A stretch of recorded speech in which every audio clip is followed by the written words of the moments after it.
ದಿಗಂಬರ ದಿಗಂಬರ ಶ್ರೀಪಾದವಲ್ಲಭ ದಿಗಂಬರ ದಿಗಂಬರ ದಿಗಂಬರ ಶ್ರೀಪಾದವಲ್ಲಭ ದಿಗಂಬರ. ಎಲ್ಲ ಸ್ವಾಮಿ ಸಮರ್ಥ ಭಕ್ತಾದಿಗಳಿಗೂ ನಿಮ್ಮನೆ ಹುಡುಗ ಸಂತೋಷ್ ಪತಂಗೆ ಮಾಡುವ ನಮಸ್ಕಾರಗಳು. ವೀಕ್ಷಕರೇ, ಒಂದು ಈ ಮಂತ್ರದಿಂದ ಆಗ್ತಾ ಇರುವಂಥ ಸುಮಾರು ಎಕ್ಸ್ಪೀರಿಯೆನ್ಸು ತುಂಬಾ ಪಾಸಿಟಿವ್ ಆಗಿ ಬರ್ತಾ ಇದೆ.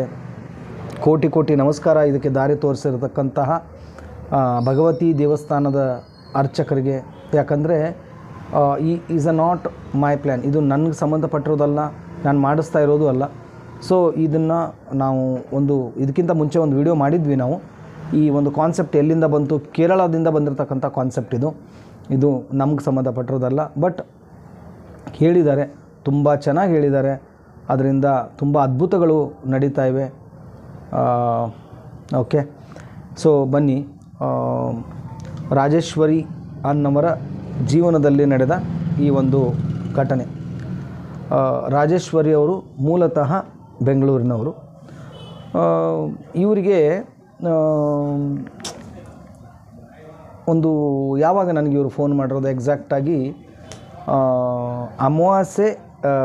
ಮೊನ್ನೆ ಅಮಾವಾಸ್ಯೆ ಕಳೀತಲ್ಲ, ಅದಕ್ಕಿಂತ 8-9 ದಿವಸದ ಹಿಂದೆ ನನಗೆ ಇವರು ಫೋನ್ ಮಾಡಿರ್ತಾರೆ. ರಾಜೇಶ್ವರಿ ಅವರು ಫೋನ್ ಮಾಡಿ ತುಂಬ ಅವ್ರ ನೋವನ್ನು ಹಂಚ್ಕೋತಾ ಇರ್ತಾರೆ. ರೀಸನ್ ಏನಂದರೆ, ಅವರ ಯಜಮಾನರು 3 ದಿವಸದಿಂದ ಕಾಣೆಯಾಗಿರ್ತಾರೆ. ಬಟ್ ಅವರು ಮೆಂಟಲಿ ಅಷ್ಟೊಂದು ಸ್ಟ್ರಾಂಗ್ ಇರಲ್ಲ. ಅಂದರೆ ಎಲ್ಲಂದ್ರೆ ಕೂತ್ಕೊಂಡ್ಬಿಡೋದು, ಈ ಥರ ಒಂದು ಪರಿಜ್ಞಾನ ಆ ಥರ ಇರ್ತಾರೆ ಪಾಪ. ರಾಜೇಶ್ವರಿ ಅವರು 3 ದಿವಸ ಇವರು ಕೇಳದೆ ರಾಜೇಶ್ವರಿ ಅವರ ಯಜಮಾನರು ಹೊರಟೋಗ್ಬಿಡ್ತಾರೆ. ರಾಜೇಶ್ವರಿ ಅವರ ಯಜಮಾನರು 3 ದಿವಸ ಹೊರಟೋದ್ಮೇಲೆ ಸೊ ಸಾಮಾನ್ಯವಾಗಿ ಇವ್ರು ಏನು ಮಾಡಿಬಿಡ್ತಾರೆ, ಕಂಪ್ಲೇಂಟ್ ಕೊಡೋಕ್ಕೆ ಹೋಗ್ತಾರೆ. ಕಂಪ್ಲೇಂಟ್ ಕೊಟ್ಟು ಆದಮೇಲೆ 2 ದಿವಸ ಆದಮೇಲೆ ಇವರು ಸಾಮಾನ್ಯವಾಗಿ ಸ್ಟೇಷನ್ ಹತ್ರ ಹೋಗ್ತಾರೆ. ಸ್ಟೇಷನ್ ಹತ್ರ ಹೋದ್ಮೇಲೆ ಅಲ್ಲಿ ಏನಾಗೋಗ್ಬಿಡುತ್ತೆ ನೋಡಿ, ನಾವು ಎಲ್ಲ ಕಡೆ ಕಂಪ್ಲೇಂಟ್ ಕಳಿಸಿದ್ದೀವಿ, ಯಾವುದಕ್ಕೂ ಒಂಚೂರು ನೀವು ರೈಲ್ವೆ ಸ್ಟೇಷನ್ ಹತ್ರ ಹುಡುಕಿ ಟ್ರ್ಯಾಕ್ ಮೇಲೆ. ಅಲ್ಲಿ ಆ ಒಂದು ಎಕ್ಸ್ಪೀರಿಯೆನ್ಸ್ ಹೇಳ್ಕೊಂಡಿದ್ದಾರೆ ಅವರು ರಾಜೇಶ್ವರಿ ಅವರು. ಏನಂತಾರೆ ಅಂದರೆ, ರಪ್ ಅಂತ 1 ಸೆಕೆಂಡ್ ಅವ್ರ ಕಣ್ಣು ಮುಂದೆ ಅವರು ನಮ್ಮ ಯಜಮಾನ್ರು ಇಲ್ಲ ಅನ್ನೋ ಒಂದು ಇಂಟೆನ್ಷನ್ ಕಣ್ಣು ಮುಂದೆ ಹಾಯಿಸಿದ್ದು ಹೋದಂಗಾಯಿತು. ಮನೆಗೆ ಬಂದು ಎಷ್ಟು ಅಳಬೋದಲ್ಲ ಅಷ್ಟು ಇವರು ಅಳುತ್ತಾರೆ. ಅಳುವ ಸಮಯದಲ್ಲೇ ಇವರು ಒಬ್ಬ ಕಸಿನ್ ಸಿಸ್ಟರ್ ಇರ್ತಾರೆ, ಶೋಭಾ ಅಂತ ಅವ್ರ ಹೆಸರು. ಅವರು ನಮ್ಮ ಸ್ವಾಮಿ ಸಮರ್ಥರ ಯೂಟ್ಯೂಬ್ ವ್ಯೂವರ್ಸ್. ಅವರು ನನಗೆ ಇಮ್ಮಿಡಿಯೇಟು ಕಾನ್ಫರೆನ್ಸ್ ಕಾಲಲ್ಲಿ ಅವ್ರನ್ನ ತೊಗೊತಾರೆ. ಇಮ್ಮಿಡಿಯೇಟ್ ಕಾನ್ಫರೆನ್ಸ್ ಕಾಲಲ್ಲಿ ತೊಗೊಂಡಾಗ ರಾಜೇಶ್ವರಿ ಅವರು ಅಳ್ತಾನೆ ಹೇಳ್ತಾರೆ, ಈ ಸಮಸ್ಯೆ ಇದೆ, ಹಿಂಗಿದೆ. ನಾನು ಅವ್ರಿಗೊಂದು ಮಾತು ಹೇಳ್ತೀನಿ, ನೋಡಿ ಖಂಡಿತವಾಗಿಯೂ ಏನೂ ಆಗಿರಲ್ಲ, ಆ ಥರ ನೀವೆಲ್ಲ ಯೋಚನೆ ಮಾಡಬೇಡಿ, ಒಳ್ಳೆಯದಾಗತ್ತೆ ಅಂಥೇಳಿ ಅವ್ರಿಗೇನು ಮಾಡ್ತೀನಿ ನಾನು, ತಾರಕ್ ಮಂತ್ರ ನೀವು ಕೇಳಿಕೊಂಡು ಜೊತೆಗೆ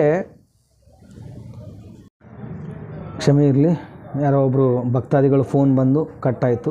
ಓಕೆ, ಸೊ ರಾಜೇಶ್ವರಿ ಅವರು ಏನು ಮಾಡ್ತಾರೆ, ಅವರು ತಮ್ಮ ನೋವನ್ನ ತುಂಬ ಹಂಚ್ಕೋತಾರೆ.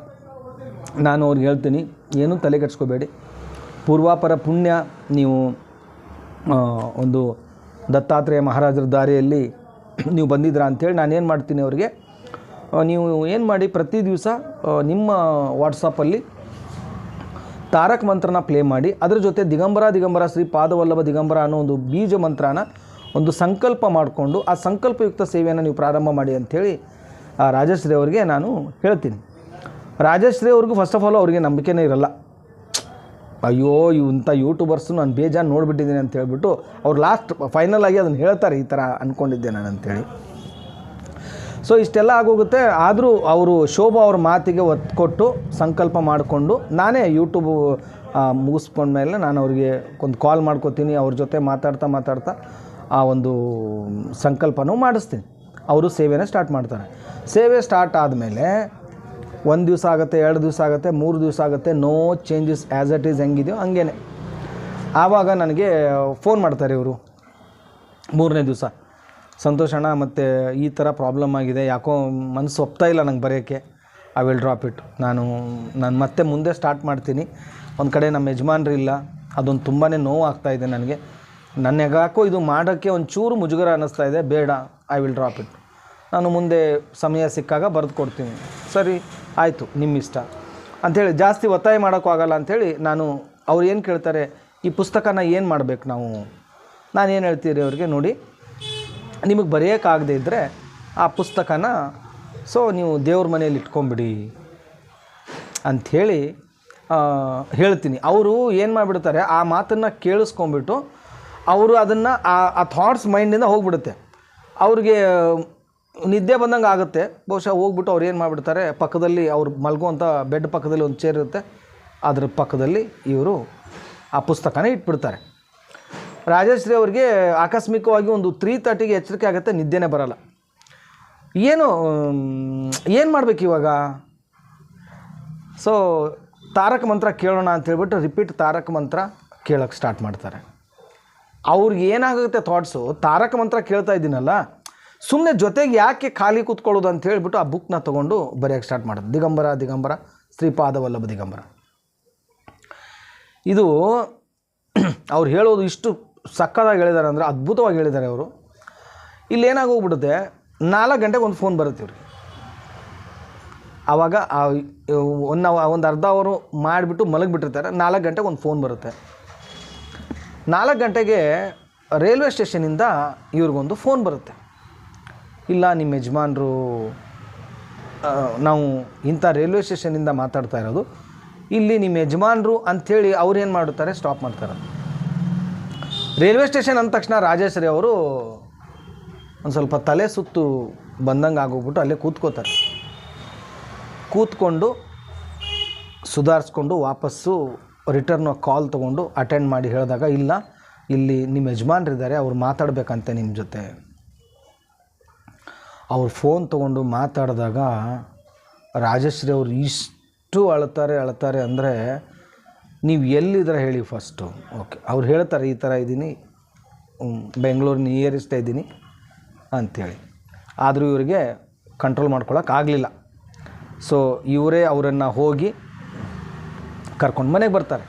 ಮನೆಗೆ ಬಂದ ಮೇಲೆ ರಾತ್ರಿ ಯಾವತ್ತು ಡಿಸ್ಕಸ್ ಮಾಡ್ತಾರೆ. ಡಿಸ್ಕಸ್ ಮಾಡುವಾಗ ಅವ್ರು ಹೇಳ್ತಾರೆ, ಏನೇನಾಯಿತು? ಇಲ್ಲ, ನಾನು ಮಾನಸಿಕವಾಗಿ ತುಂಬ ನೋವು ತಿಂದು ನಾನು ಮನೆ ಬಿಟ್ಟು ಹೋಗಿದ್ದೆ, ಅಲ್ಲೇ ಸ್ಟೇಷನಲ್ಲೇ ಮಲಗ್ತಾಯಿದ್ದೆ, ಯಾರೇನು ಕೊಡ್ತಾರೋ ಅದನ್ನು ತಿಂತಾಯಿದ್ದೆ. ಆದರೆ ನಿನ್ನೆ ರಾತ್ರಿ ಅಂದರೆ ಇವತ್ತು ಬೆಳಗಿನ ಜಾವ ಒಂದು ಸುಮಾರು 4 ಗಂಟೆ ಆಗಿರಬೇಕು ಸಮಯ, ಯಾರೋ ಬಂದು ನನ್ನ ತಲೆ ಸವರಿ, ಹೇಳಪ್ಪ ನಿನ್ನ ಹೆಂಡತಿ ಅಲ್ಲಿ ಕಾಯ್ತಾ ಇದ್ದಾಳೆ ಅಂಥೇಳಿ ನನಗೆ ಫೋನ್ ಮೇಲೆ ಫೋನ್ ಮಾಡ್ತಾಯಿದ್ದಾರೆ ಅಂಥೇಳಿ, ಅವ್ರು ಯಾರು ಅಂತ ಗೊತ್ತಿಲ್ಲ, ಬಟ್ ಇಷ್ಟು ಹೇಳಿ ಅವರು ಹೊರಟೋಗ್ಬಿಟ್ರು. ರಾಜಶ್ರೀ ಅವರಿಗೆ ವಾಸ್ತವ ಇವ್ರು ಯಾರಿಗೂ ಫೋನ್ ಮಾಡಿ ಹೇಳಿರೋದೇ ಇಲ್ಲ, ಗಂಡ ಇಲ್ದಿರೋ ವಿಷಯ. ಅದು ನೋಡಿ ಇಷ್ಟು ಹತ್ಕೊಂಡ್ಬಿಟ್ರು ರಾಜಶ್ರೀ ಅವರು ಅಂದರೆ, ವಾಪಸ್ ಇಮ್ಮಿಡಿಯೇಟು ಅದು ಅವರು ಯಜಮಾನ್ರ ಜೊತೆ ಮಾತಾಡಿ ನಂಗೆ ವಾಪಸ್ ಫೋನ್ ಮಾಡ್ತಾರೆ. ಅವರು ಹೇಳಿದ್ರು ನನಗೆ, ಸಂತೋಷಣ, ಇಂಥ ಒಂದು ದೊಡ್ಡ ಅವಕಾಶನ ನನಗೆ ನೀವು ಕಲ್ಪಿಸಿಕೊಟ್ಟಿದ್ದೀರ. ನಮ್ಮ ಯಜಮಾನರು ನನ್ನ ವಾಪಸ್ ಬಂದು ಕೊಟ್ಟಿದ್ದಾರೆ, ನಂಗೆ ತುಂಬಾ ಖುಷಿ ಆಗ್ತಾಯಿದೆ. ಈ ಪುಸ್ತಕದ ಜೊತೆ ನಾನು 2555 ರೂಪಾಯಿನ ನಾನು ಆ ಒಂದು ದೇವಸ್ಥಾನಕ್ಕೆ ದೇಣಿಗೆಯಾಗಿ ನಾನು ಕೊಡ್ತೀನಿ ಅಂತ ಹೇಳಿದ್ರು. ದುಡ್ಡು ಸೆಕೆಂಡ್ರಿ ವೀಕ್ಷಕರೇ. ಅದ್ಭುತ ಅನಿಸುತ್ತೆ. ಈ ಒಂದು ಈಗ ನೀವು ನೋಡ್ತಾ ಇರುವಾಗ ಒಂದು ಪೆನ್ನು ನಿಮಗೆ ಕಣ್ಣಿಗೆ ಬಿದ್ದಿರ್ಬೋದು. ಆ ಪೆನ್ನು ಯಾರ್ದು ಅಲ್ಲ, ನನ್ನ ಮಗ ಒಂದು ಪುಸ್ತಕನ ದಿಗಂಬರ ದಿಗಂಬರ ಶ್ರೀಪಾದವಲ್ಲಭ ದಿಗಂಬರ ಅನ್ನೋ ಪುಸ್ತಕನ ಬರೀತಾ ಇದ್ದಾನೆ. ನೀವು ನೋಡ್ಕೊಂಡು ಬನ್ನಿ ಅವನು ಬರೀತಾ ಇರೋ ಒಂದು ರೀತಿ. ಕೈತಿ ಗಮನಿಸಿದ್ರ ವೀಕ್ಷಕರೇ, ನಾನು ಇವನಿಗೆ ಬರಿ ಅಂತಲೂ ಹೇಳಲಿಲ್ಲ, ಬಟ್ ಇವನು ಇಂಗ್ಲೀಷ್ ಮೀಡಿಯಮ್ಮು, ಕನ್ನಡ ಇವನಿಗೆ ಬರಲ್ಲ. ಬಟ್ ದಿಗಂಬರ ದಿಗಂಬರ ಶ್ರೀಪಾದವಲ್ಲಭ ದಿಗಂಬರ ಅನ್ನೋ ಒಂದು ಮಂತ್ರನ ಬರೆಯೋ ಕಲ್ತಿದ್ದಾನೆ, ಒಟ್ಟಿನಲ್ಲಿ ಬರೀತಾ ಇದ್ದಾನೆ. ನಾನು ಏನು ಹೇಳೋಕ್ಕೆ ಇಷ್ಟಪಡ್ತಾ ಇದ್ದೀನಿ ಅಂತಂದರೆ, ನೀವು ಮಕ್ಕಳಿಗೆ ಫ್ಯೂಚರಲ್ಲಿ ಇದನ್ನು ಬೇಕಾದ್ರೆ ಬರ್ಸ್ಬಿಟ್ಟು ನೋಡಿ ನೀವು, ನಿಮಗೆ ಗೊತ್ತಾಗುತ್ತೆ. ನಾನು ಇಷ್ಟೊಂದು ಕಾನ್ಫಿಡೆನ್ಸ್ ಆಗಿ ಯಾಕೆ ಹೇಳ್ತಾ ಇದ್ದೀನಿ ಅಂತಂದರೆ ಇದೆಲ್ಲ ಲೈವಲ್ಲಿ ನಡೀತಾ ಇರೋದು. ಇಲ್ಲಿ ಯಾವುದು ಕ್ರಿಯೇಟಿವಿಟಿ ಮಾಡಿ ಯಾವುದು ವಿಡಿಯೋ ನಾವು ಮಾಡ್ತಾ ಇಲ್ಲ, ನಡೀತಾ ಇರೋವಂಥ ವಿಡಿಯೋ. ಇವನಿಗೆ ನಾನು ಹೇಳೂ ಇಲ್ಲ ಬರೀ ಅಂಥೇಳಿ ಅವನು ತನ್ನ ಪಾಡಿಗೆ ತಾನು ಟ್ಯೂಷನ್ ಮುಗಿಸ್ಕೊಂಡು ಬಂದು ಈ ಒಂದು ಬೀಜ ಮಂತ್ರದ ಒಂದು ಪುಸ್ತಕನ ಬರೀತಾ ಇದ್ದಾನೆ. ಓಕೆ, ಸೊ ಇಷ್ಟೇ ವೀಕ್ಷಕರೇ. ನೀವು ಇಲ್ಲಿ ಕಳ್ಕೋಬೇಕಾಗಿರೋದು ಏನೂ ಇಲ್ಲ, ಇನ್ವೆಸ್ಟ್ಮೆಂಟ್ ಮಾಡಬೇಕಾಗಿರೋದು ಏನೂ ಇಲ್ಲ. ಸೊ ಎಲ್ಲ ಒಂದು ಪಾಸಿಟಿವ್ ವ್ಯೂಸ್ ಬರುತ್ತೆ, ನಿಮಗೆ ಒಂದು ಒಳ್ಳೆಯದಾಗುತ್ತೆ ಅನ್ನೋ ಒಂದು ನಂಬಿಕೆ, ಆತ್ಮವಿಶ್ವಾಸವಿಟ್ಟು. ಮತ್ತು ಇನ್ನೊಂದು, ನಿಮಗಿವತ್ತು ಮಾಡೋಕ್ಕಾಗಲಿಲ್ಲ, ಯಾರು ಕಷ್ಟದಲ್ಲಿದ್ದಾರೋ ಅವರಿಗೆ ಈ ಒಂದು ವಿಡಿಯೋನ ಫಾರ್ವರ್ಡ್ ಮಾಡಿ. ಎನಿವೇ ಏನೇ ಡೌಟ್ ಇದ್ದರೂ ಕೂಡ ನನ್ನ ನಂಬರು ಸ್ಕ್ರೋಲ ಮೇಲೆ ಬರ್ತಾ ಇರುತ್ತೆ, ನಂಗೆ ಫೋನ್ ಮಾಡಿ. ಎನಿವೇ ಏನೇ ಡೌಟ್ಸ್ ಇದ್ದರೂ ಕೂಡ ನಾನು ಅದನ್ನು ಕ್ಲಿಯರ್ ಮಾಡಿ ಕೊಡ್ತೀನಿ ಅಂತ ಹೇಳ್ತಾ ಇಲ್ಲಿಗೆ ಈ ಒಂದು ವಿಡಿಯೋನ ಮುಗಿಸ್ತಾ ಇದ್ದೀನಿ. ಮತ್ತೆ ಒಂದು ಹೊಸ ಕಥೆ ತೊಗೊಂಡು ನಿಮ್ಮ ಮುಂದೆ ಬರ್ತೀನಿ. ಅಲ್ಲಿವರೆಗೂ ಶ್ರೀ ಸ್ವಾಮಿ ಸಮರ್ಥ. ಜೈ ಜೈ ಸ್ವಾಮಿ ಸಮರ್ಥ.